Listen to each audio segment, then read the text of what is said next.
Do you know আমি education ব্যবস্থার কোন জিনিসটাকে সবচেয়ে বেশি হেট করি? পরীক্ষা পদ্ধতি।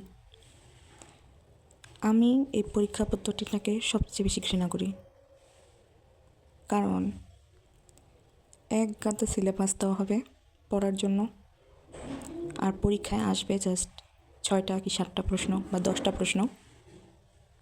তোমার সিলেবাসে থাকবে হাজার হাজার টপিক, কিন্তু প্রশ্ন আসবে 6টা কিংবা 10টা, যে কোনো 6টা, যে কোনো 10টা। নট নেসেসারি যে তুমি যেগুলোকে ইম্পর্ট্যান্ট মনে করে ভালো করে পড়বা সেগুলোই আসবে। প্রশ্ন হয়তো এমন এমন বাজে বানানো হবে যেটা বলার মতো না। প্রশ্নের থাকবে না কোনো মাথা, না থাকবে কোনো মুন্ডু, আর সেটার উপর ভিত্তি করে তোমাকে জাজ করা হবে তুমি বাকি টপিকগুলো কত ভালো মতো পড়ছো, বাকি কঠিন কঠিন জিনিসগুলো কত ভালো মতো বুঝছো, সেগুলো যাচাই করার কিছুই নেই। জাস্ট যাচাই করা হবে ওই সব পাগলামি মার্কা প্রশ্নে তুমি কত কী নাম্বার তুলতে পারছো। আর এডুকেশন সিস্টেমের এই দিকটাকে আমি সবচেয়ে বেশি ঘৃণা করি, কারণ I am always been the worst sufferer.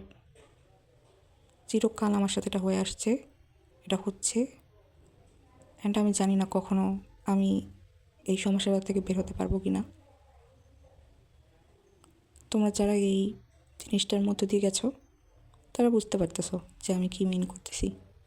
কতটা কষ্ট লাগে, কতটা খারাপ লাগে যখন তুমি প্রায় সবই পড়ে যাচ্ছ, তুমি অনেক পড়তেছো, কিন্তু পরীক্ষা হলে যে তুমি প্রশ্ন কমন পাচ্ছ না, কিংবা প্রশ্ন এত বেশি বাজে বানানো হবে, সহজ করার নামে এত বেশি বাজে বানানো হবে যেখানে তোমার লেখার মধ্যে কিছু থাকবে না। ধরো কোনো কিছুর ইম্পর্টেন্স সম্পর্কে জানতে চাইলো, তো তুমি ইম্পর্টেন্স দিয়ে কী লিখতে পারবা? সর্বোচ্চ 1 পেজ কিংবা 2 পেজ, হাইয়েস্ট 2 পেজ, এর বাইরে তো যাওয়া সম্ভব না। এখন তুমি কি মনে করো 8-9 মার্ক যদি তারা প্রশ্নে দেয়, একটা প্রশ্নে তুমি ইম্পর্টেন্স লিখছো মাত্র 1.5 থেকে 2 পেজ।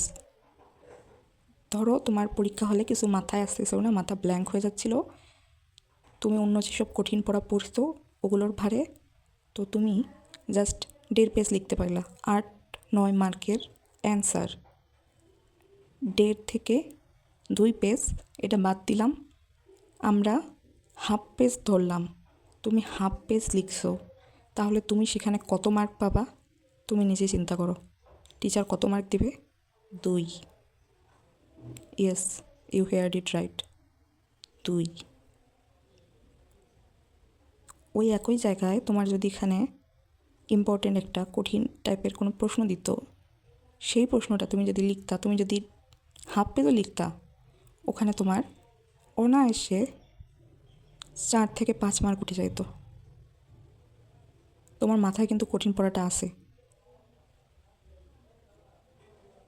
তুমি নিজেই চিন্তা করো। তো এটা কি এডুকেশন সিস্টেমের সমস্যা না? সব দোষ সবসময় স্টুডেন্টদের উপর চাপায় দিলেই হয় না, যে তারা ঠিকমতো পড়ে না, তুমি কেন ঠিকমতো পড়োনি, তুমি কেন ঠিকমতো এটা করনি ওটা করনি।